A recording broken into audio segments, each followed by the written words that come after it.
In this video, I will show you how you can change the wallpaper on your iPad Air. Now to do that, first of all, just swipe down from the top left of the screen and open the notifications panel. After that, just tap and hold on the empty space on your screen. Now from here, you can either swipe to the right or to the left on the screen, and you can select any of your previous wallpapers. But if you want to set a custom new wallpaper, then just tap on the plus icon over here. Now you can select any of the default wallpapers which are available over here. But if you want to set a custom photo as the wallpaper of your iPad, then just select Photos. And in your Photos app, just select the photo which you want to set as your wallpaper. For an example, I will select this photo.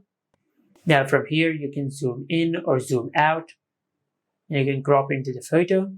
And also you can swipe to the left or to the right side to apply filters to your photo. I will leave it as it is. Now once you're done customizing your photo, then just select Add.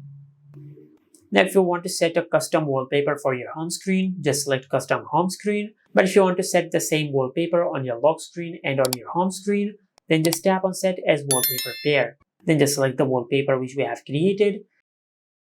And as you can see, this is how you can change the wallpaper on your iPad Air. And this is it. Make sure to like, comment, and subscribe. Thank you for watching.